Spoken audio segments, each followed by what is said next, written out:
दोस्तों,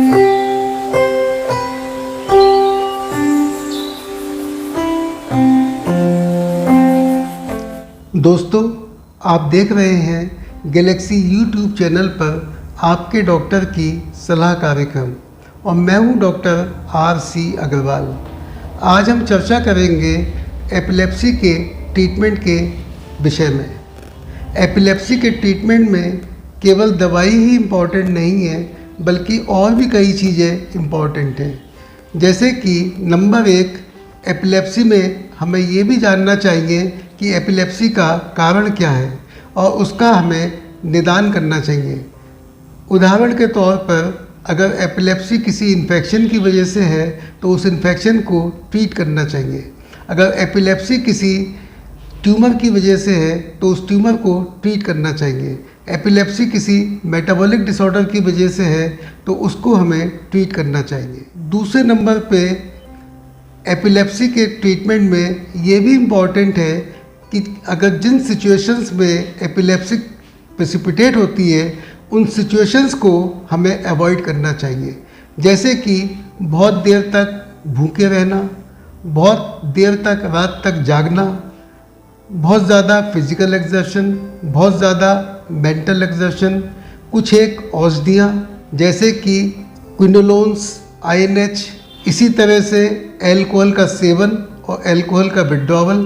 तो ये सारी चीज़ें जिन चीज़ों से एपिलेप्टिक फिट प्रेसिपिटेट हो सकता है वो चीज़ अवॉइड करनी चाहिए।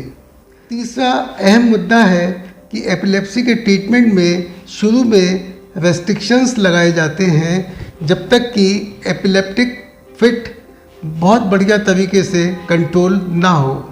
अगर किसी पेशेंट को एपिलेप्सी है तो शुरू में 6-7 महीने तक ये रेस्ट्रिक्शंस लगाए जाते हैं। उन्हें उन चीज़ों को अवॉइड करना चाहिए जिनकी वजह से उसको नुकसान हो सके।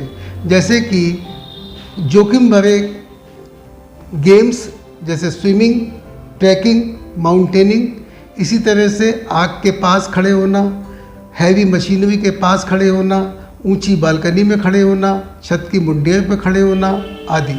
इन सब चीज़ों में शुरू में किसी भी पेशेंट को आपको ये नहीं पता कि कब फिट पड़ेगा और उसको नुकसान हो सकता है। चौथी चीज़ है फिर एपिलेप्सी का दवाई द्वारा इलाज। इसको एपिलेप्सी के इलाज में जो दवाइयाँ इस्तेमाल होती हैं उनको हम एंटी एपिलेप्टिक ड्रग्स कहते हैं।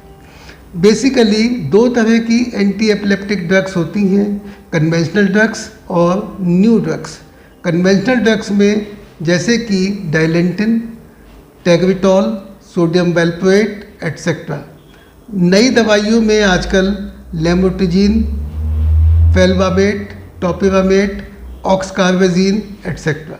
एपिलेप्सी के इलाज में ये इम्पॉर्टेंट है कि कोई भी दवाई लो डोज में स्टार्ट की जाए और धीरे धीरे उसकी मात्रा को बढ़ाया जाए। और अगर एक दवाई से कंट्रोल नहीं आता है तभी दूसरी दवाई को ऐड किया जाए। एपिलेप्सी के इलाज के लिए दवाइयाँ लंबे समय तक दी जाती हैं, आमतौर पर 3 से 4 साल के लिए दी जाती हैं। और दवाइयाँ तभी कम करने की या बंद करने की सोची जाती है जब 2 साल तक लगातार कोई भी दौरा ना पड़े।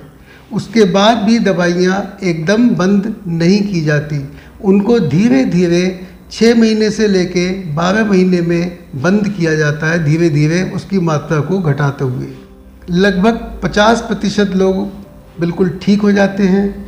उनको बाद में दवाई बंद करने के बाद कोई भी दवाई की आवश्यकता नहीं पड़ती और उनको दौरा भी नहीं पड़ता। करीब 25% लोगों में दवाई बंद करने के बाद पुनः दौरे पड़ने स्टार्ट हो जाते हैं और उनको दोबारा दवाई की आवश्यकता पड़ती है और वो दवाई पर ही रहते हैं। और 25% लोगों में दवाई के बावजूद भी दौरे पड़ते ही रहते हैं। इस तरह के पेशेंट्स में जिनको दवाइयों से कंट्रोल नहीं होता हम रेजिस्टेंट एपिलेप्सी या रिफ्रैक्टरी एपिलेप्सी कहते हैं। इस तरह के पेशेंट्स में इलाज के लिए और भी आजकल विकल्प है, जैसे कि सर्जरी। इसमें ब्रेन के उस हिस्से को निकाल दिया जाता है जिसकी वजह से दौरे पड़ रहे हैं।